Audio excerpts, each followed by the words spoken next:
بسم اللہ الرحمن الرحیم۔ السلام علیکم دوستو، دنیا بھر کی خبروں میں آج آپ سنیں گے، لیکن اس سے پہلے اگر ہو سکے تو لائک اور سبسکرائب کا بٹن ضرور دبا لیں۔ شکریہ۔ سوڈان میں آرمی کے خلاف مظاہرے، مزید 5 افراد مارے گئے۔ امریکہ کی چائنا کو وارننگ۔ روس کے ساتھ لڑائی کا خطرہ سرد جنگ کے دور سے زیادہ ہے، برطانوی آرمی چیف۔ انڈیا میں زہریلی اسموگ کی وجہ سے تعلیمی اداروں اور تعمیراتی شعبوں کو بند کر دیا گیا۔ برطانوی کونسل جنرل نے اسلام قبول کر لیا۔ امریکہ میں ایک ماہ میں 44 لاکھ افراد نے اچانک ملازمت چھوڑ دی۔ عالمی مارکیٹ میں تیل مہنگا ہوگا تو ہم بھی مہنگا کریں گے، شوکت ترین۔ جلتی گاڑی میں بچی کو چھوڑ کر بھاگنے والے باپ کو 28 سال قید کی سزا سنا دی گئی۔ تو آئیے چلتے ہیں اب خبروں کی تفصیل کی جانب۔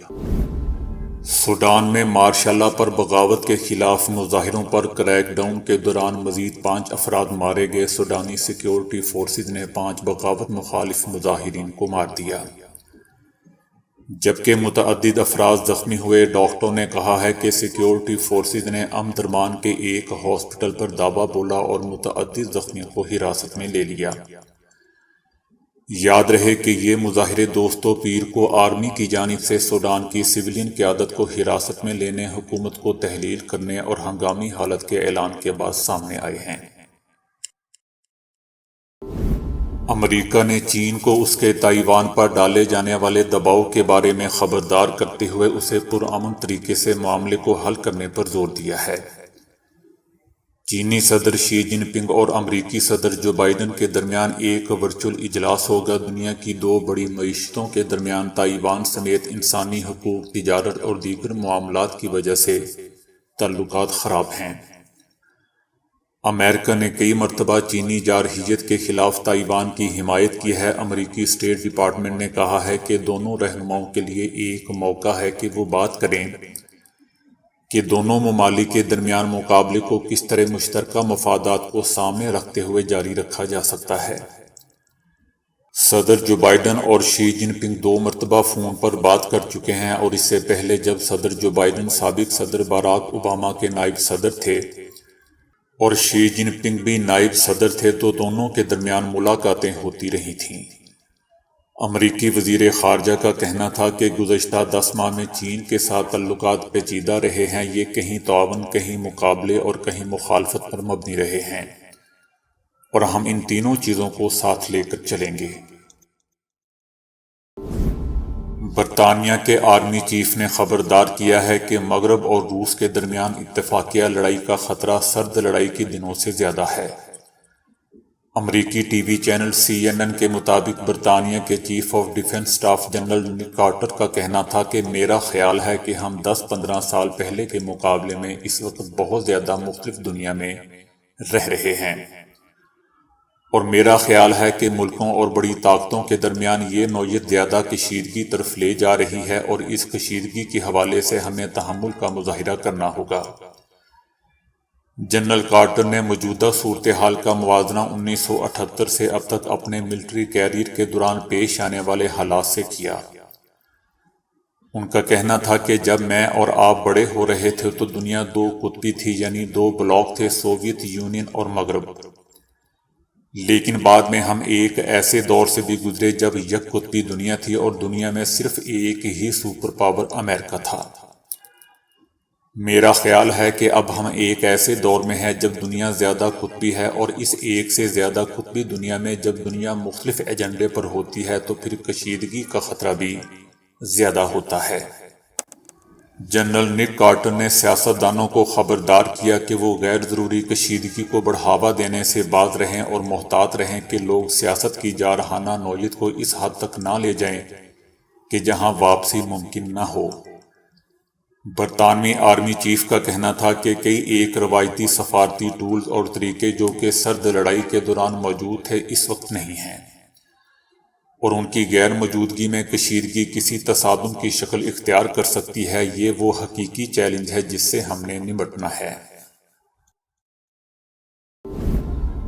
بھارتی دارالحکومت نئی دہلی میں زہریلی اسموگ کی وجہ سے تعلیمی اداروں اور تعمیراتی شعبوں کو بند کر دیا گیا ہے، جبکہ سرکاری ملازمین کو گھر سے کام کرنے کی ہدایت جاری کر دی گئی ہے اور جس قدر ممکن ہو سکے گھر سے کام کریں۔ گزشتہ ہفتے دیوالی سے فضا میں آلودگی خطرناک حد تک بڑھ گئی تھی کہ نئی دہلی اور آس پاس کے علاقے بشمول گڑگاؤں، غازی آباد میں لوگوں کو سانس لینا بھی دوبر ہو گیا تھا۔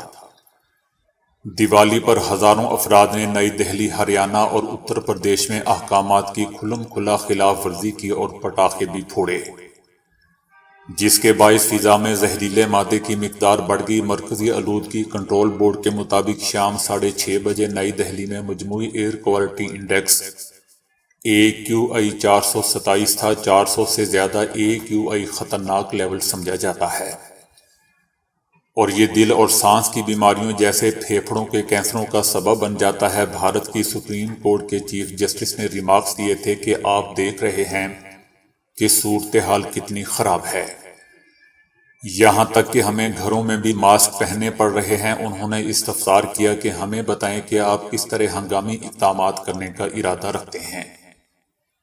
AQI کو کم کرنے کے بارے میں آپ کا کیا منصوبہ ہے، جس پر ریاستی حکام نے اعتراف کیا کہ نئی دہلی کی ہوا میں سانس لینا ایک دن میں 20 سگریٹ پینے کے مترادف ہے۔ ہم صورتحال کی سنگینی سے متفق ہیں۔ دہلی حکومت کی سخت کلاس لیتے ہوئے عدالت نے کہا کہ آپ نے 2 ہفتے پہلے تمام اسکول کھول دیے تھے، جس کے بعد بچوں کو پھیپھڑوں کے مسائل کا خطرہ بڑھ گیا تھا۔ سعودی عرب میں تعینات برطانوی قونصل جنرل نے اسلام قبول کر لیا۔ برطانوی قونصل جنرل کی تصویر بھی سوشل میڈیا پر وائرل ہو گئی۔ برطانوی قونصل جنرل نے بتایا کہ انہوں نے اپنا نیا اسلامی نام سیف اشر رکھا ہے۔ سیف نے 10 نومبر بروز بدھ مسجد نبوی صلی اللہ علیہ وآلہ وسلم میں حاضری دی اور نماز فجر بھی ادا کی۔ اس موقع پر انہوں نے نہایت ہی خوشی کا اظہار بھی کیا۔ یہاں یہ بات قابل ذکر ہے دوستو کہ سیف اشر سے پہلے سعودی عرب میں تعینات برطانوی سفیر سائمن کولس نے بھی سال 2016 میں اسلام قبول کر لیا تھا۔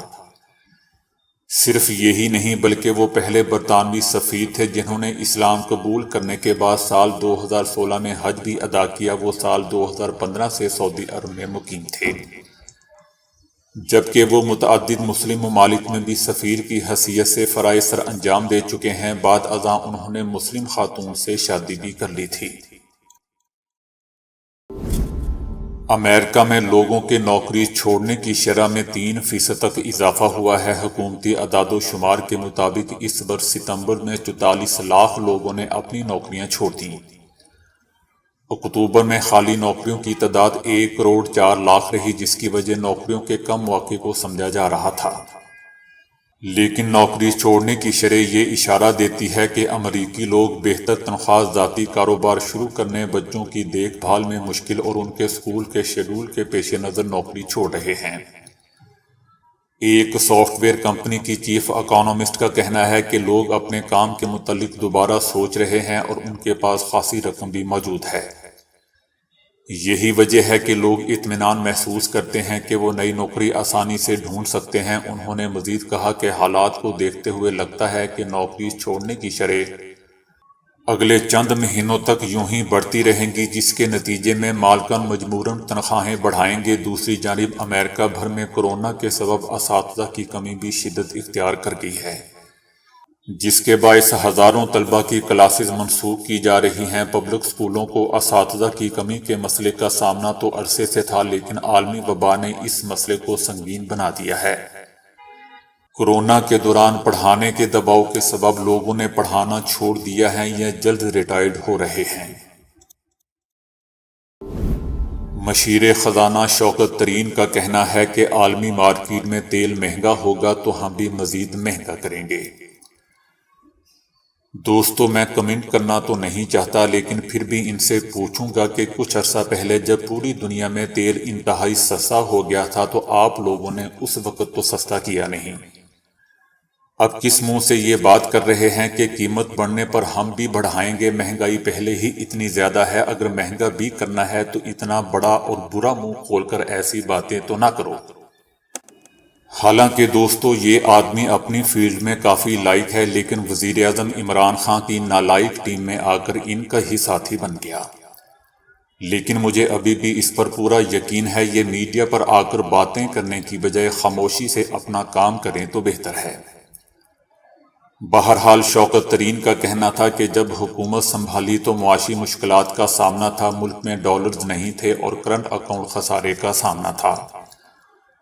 تاہم IMF پروگرام کی وجہ سے معیشت مضبوط ہوئی۔ اس دوران کورونا کی وبا پھیل گئی، لیکن وزیراعظم عمران خان نے کورونا کی وبا کا خوب مقابلہ کیا۔ وزیراعظم نے تعمیرات، زراعت اور برآمدی صنعتوں پر توجہ دی۔ جس طرح وزیراعظم نے کورونا کو ہینڈل کیا، اس کی پوری دنیا نے تعریف کی۔ شوکت ترین کا مزید کہنا تھا کہ معاشی ترقی کی شرح نمو 5% سے کم ہو کر 1.5% پر آ گئی تھی۔ تاہم ہماری حکمت عملی کی وجہ سے 2020-21 کی شرح نمو 4% پر آئی اور اب شرح نمو 5 اور 6% پر لانا ہے۔ انہوں نے کہا کہ سب کے لیے فائدہ مند اور پائیدار بنیادوں پر ترقی چاہتے ہیں۔ ترقی یافتہ ملکوں نے 20 سے 30 سال میں ترقی کی۔ دوستو شوکت ترین کا دبے الفاظ میں یہ کہنا ہے کہ عمران خان بھی طیب اردوان کی طرح 20 سے 30 سال حکومت کریں تو ترقی تو کیا ہم سپر پاور بن سکتے ہیں۔ اگر دوستو یہ بات ہے تو پھر اچھی بات ہے، 2 سال 5 سال حکومتیں تبدیل کر کے دیکھ ہی لیا کیا بنا۔ اب ذرا ترکی کی طرح لانگ ٹرم بھی حکومت چلنے دیں۔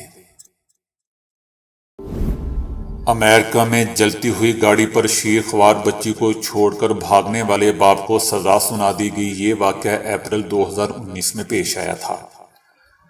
28 سالہ نارمن بچی کا باپ منشیات کی بھاری مقدار اور اپنی 19 ماہ کی بچی کو لے کر جا رہا تھا۔ جب پولیس نے اسے روکا تو اس نے گاڑی بھگا لی۔ جب اس کی گاڑی سے دھواں نکلنے لگا تو اس نے بیگ جلتی گاڑی سے باہر پھینکا اور خود بھی چھلانگ لگا دی، مگر اپنی بیٹی کو اسی گاڑی میں چھوڑ دیا۔ پولیس کا کہنا ہے کہ ملزم خود بیگ سمیت جنگل میں فرار ہو گیا اور جب پولیس نے بچی کو ریسکیو کیا تو وہ وفات پا چکی تھی۔ بچی کے باپ کو واقعے کے اگلے روز گرفتار کر لیا گیا اور اسے عدالت میں پیش کیا گیا۔ عدالت میں اس کا کہنا تھا کہ مجھے یہ امید تھی کہ پولیس اہلکار میری بچی کو ریسکیو کر لیں گے۔ دوستو یاد رہے کہ ملزم کے خلاف کیس 2 سال سے زائد عرصے تک چلتا رہا، جس کے بعد عدالت نے 28 سال قید کی سزا سنا دی ہے۔ تو دوستو ابھی کے لیے اتنا ہی۔ ویڈیو کو لائک اور شیئر کرنے کا بہت بہت شکریہ۔